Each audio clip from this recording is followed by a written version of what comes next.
What up, Poly fam? It's your girl Vita. Hey, how you doing? And I actually decided to do something with myself for this video because I was looking at some of my other videos and I was like, man, Vita, you look like a scrub. So, not that that matters. You know, I decided to actually try to look like I actually care about my appearance, even though most of the time I don't today. So I'm gonna help you appreciate the aesthetic value of this video. But anyways, as to the frequency of my filming, my children, I have 3 kids, and they are gone. Hold on, I have gum in my mouth. And it keeps getting in the way. I know that was probably gross, but who cares? So, I have children and young children, and they are gone. Currently, they're with their grandmother for a month, and so I am just like, yes, I have all this time. I can film these videos. You know, and then once they return, they'll probably go to non-existent. So I'm trying to take the opportunity to, you know, utilize the time that I have to film. And a lot of the time, these videos that I do, I get the ideas from threads that I see in the poly forums that I'm a part of. And then I'll be like, okay, well, you know, someone's asking about this, or this is a conversation that we were, you know, having, and so I'm going to make a video about this. And I always want to preface these videos by saying that I'm no poly expert, I'm no poly guru, I don't have a degree in family counseling or relationships or anything like that. I'm not even, I mean, I'm in a polyamorous relationship in the sense that my husband and I, you know, are continuing along the path, but we don't have any outside partners. Our triad of about a year broke up a little over a month ago, almost 2 months ago.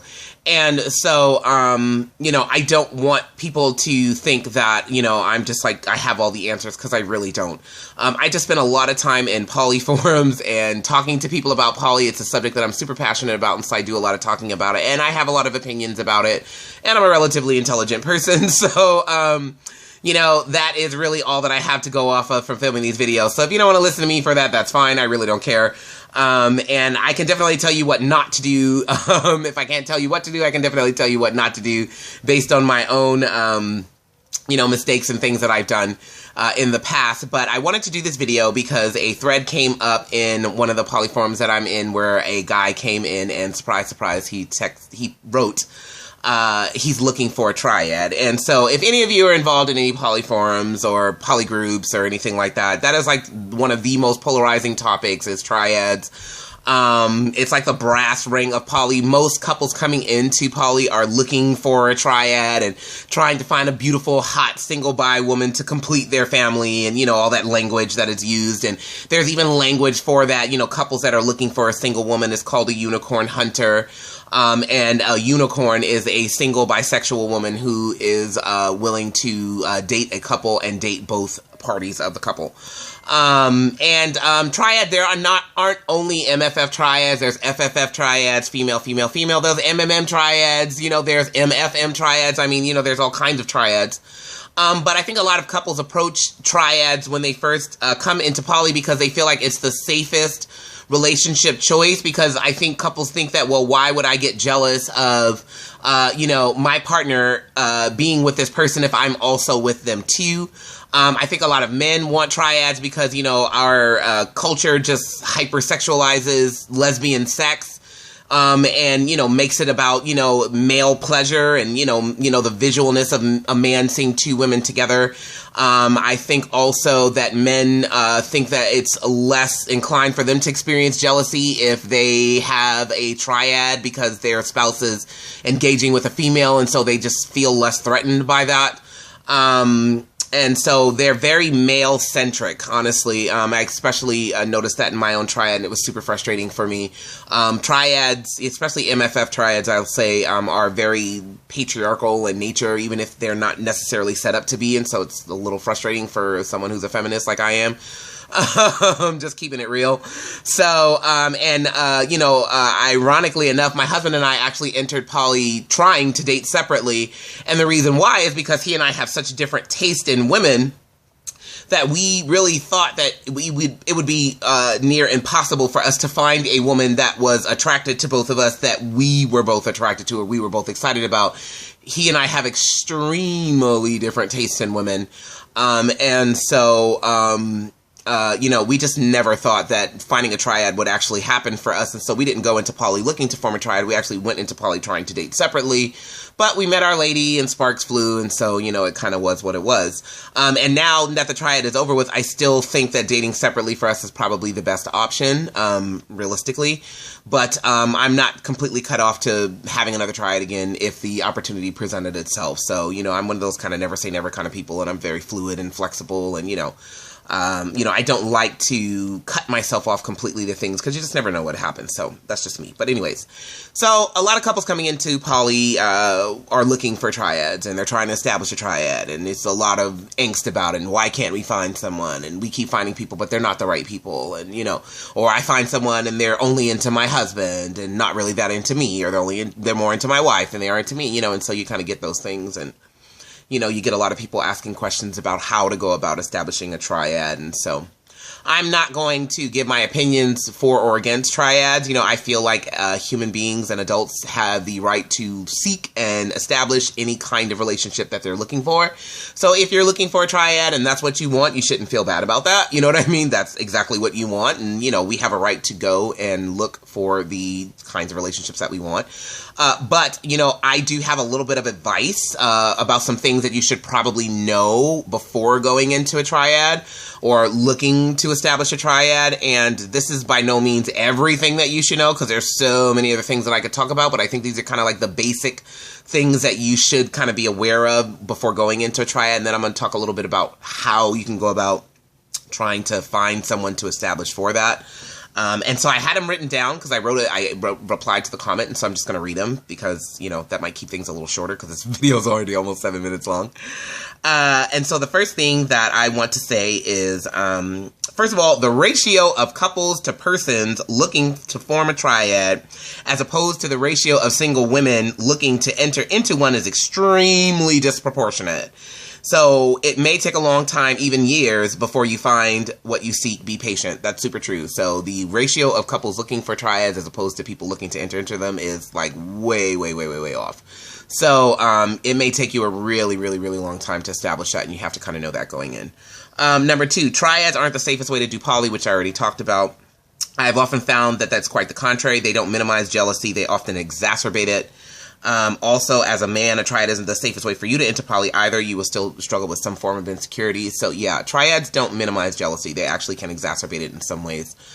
Because a lot of times if you are dating separately, when your partner is engaging with their other partner, unless they live with you or you spend a lot of time around each other, you're not really seeing their interaction. Whereas in a triad situation, because you're all involved with each other, you're actually seeing your partner's interaction with the other person. You know, it's happening in real time in front of you.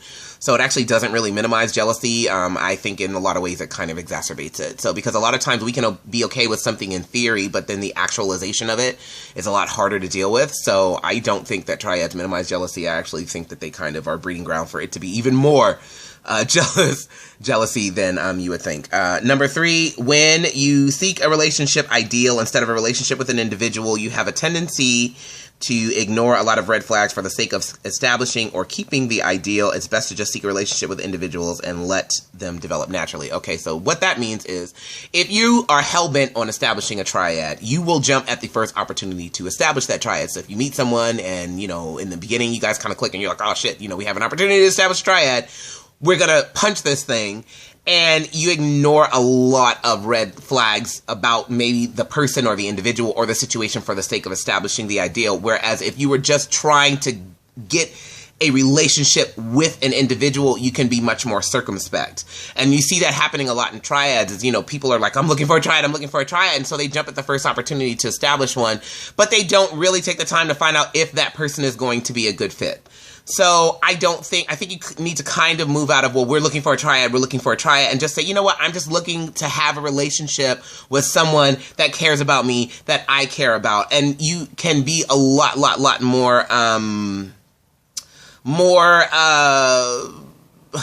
can't think of the word I'm looking for. I have a good vocabulary, guys. I just am blanking right now, but your eyes will be a lot more open, you know, when you do that, when you seek to establish a relationship with a person instead of just trying to establish an ideal, you know, and saying, okay, well, we just want a triad. And so anything that comes along, you'll take it. And that's not a really good place to be in. 4, triads are hard, okay? The most successful ones are the ones that develop naturally, meaning they weren't forced by one party or the other, or they weren't desperately sought. The persons involved develop genuine connections with each other without pressure. Triads are extremely difficult, and if you're in the triad because your husband brought this chick home and was like, hey, I want to establish a triad, and she's into it, or your wife brought someone home and was like, hey, I want to establish a triad, or you're into it, you know, or some chick was like into your wife, but she really wasn't that into you, but you were like, oh, we want a triad, and so you can't do that, and so she's like, all right, well, you know, I'll get with you, but I really just want to be with your wife, or I really just want to be with your husband. Yeah, no, it's all bad, you know, and though there are some situations where that circumstance can kind of work out and natural feelings that develop, but ask anybody that's been in the poly community for a long time, the best triads are the ones that developed naturally. And our triad actually developed naturally. We weren't looking for it. We all just kind of started hanging out and we were like, hey, we really like each other. And so we ended up, you know, forming this relationship. But the best triads are the ones where there was no forcing. You weren't dragging a person along in order for the relationship to work. So you should know that. Number 5, triad seeking will get you a lot of flack in the poly community, especially the established poly community, because of the insensitive ways couples approach and deal with single women. If this is the dynamic you seek, by all means work to establish it, but know that it's a polarizing topic and you will probably have to defend yourself on it. Yeah. Ask anybody who's been in the poly community for a long time and they will have some strong feelings about a triad. So, you know, there's nothing wrong with you seeking it, but know that it's going to get you a lot of side eyes and a lot of sighs and, you know, attitude from people that have been established in the poly community for a long time, and you're going to have to defend yourself on it. And you really need to pay attention to some of the things that they say, because it's not because people are just assholes, although there are people out there that are assholes, but it's because of a lot of the things that single women have endured from the, you know, misguided, I don't want to say malicious, because I don't think a lot of things that couples do to single women are coming from a place of malice. It's actually just coming from a place of ignorance, which is why this information really needs to get out there. It's coming from a place of ignorance, but a lot of misguided couples are doing these very, very dehumanizing things to single women. And so people in the poly community are very leery of couples seeking triads. And so you have to kind of know that and stand your ground. 6, and I cannot say this enough, if you are in a relationship already, both you and your spouse need to soak up all the information you can about what makes a triad successful before you invite someone into your relationship. Figure out if your relationship is secure enough or if it needs more strengthening. Figure out if you have the emotional and mental capacity to engage in one. Figure out if you have the financial stability to support adding another person to your lives. Figure out if the level of involvement you want the person, figure out the level of involvement you want the person to have, and if that matches the ideas of your partner. Talk, learn, soul search, grow, and be honest together. So you need to find out from your partner what role they want this other person to play, and you need to ask yourself what role you want this person to play. Do you want this to be someone that you're just kind of casually dating and, you know, you guys spend time with and go on dates with and stuff, but you're not trying to establish a family with? Do you want this to be someone that you're going to establish a family with and they're going to move in and, you know, have a shared household and that kind of thing? Do you want this person to have children? And, you know, are you guys open to that? You know, you need to know those things ahead of time and find out if those are things that you want instead of before you get into the triad relationship and not after, so that way you can communicate that to the other person so they can say, okay, well, this is what I want, you know, this is what I want. I'm not saying you need to have like this set structure, because, you know, that's not necessarily fair. You can't say, well, this is what our triad is going to look like. You can't make a structure for someone before they even get there. Like, you know what I mean? Oh, well, we're going to do this and we're going to do this and it's going to be like this and we're going to have this. And, you know, and the person's going to come in and they're going to be like, whoa, what about me? Like, you know what I mean? I have my own ideas, you know, I have my own, you know, ways that I want things to go. So, you know, you need to have a framework of some sort, but it can't be rigid, you know, so it needs to be able to have some kind of flexibility. But you definitely need to decide with your partner what kind of role you want this person to play in your life, you know, so that way you can communicate that to the person coming in. You definitely need to strengthen your relationship. So if your relationship has any potholes in the interim time, work on them. And you also need to learn polyculture and learn about ethical ways to do poly. Read books, join forums, etc., which is going to move me to my next point, which is build your poly community ahead of time so you can see poly at work in real-time situations. Have a poly support system is so important and can't be understated. You need to have a poly support system. You need to have a poly mentor, somebody that you can talk to about poly issues, someone who's not going to tell you, I don't know why you're doing that anyways, you know, because you think, oh, well, I have my friends. They're not going to understand. So, you know, you need to have people in your life that understand. So join poly groups. There are a lot of really, really great ones on Facebook, poly forums. See if there's a poly group in your community that you can join, especially if you're in those areas where it's very, very conservative, like the South or the Midwest, where there's just not a lot of people around living alternative lives. You're really, really, really going to need to have a poly community, because you need to really see poly at work in real time.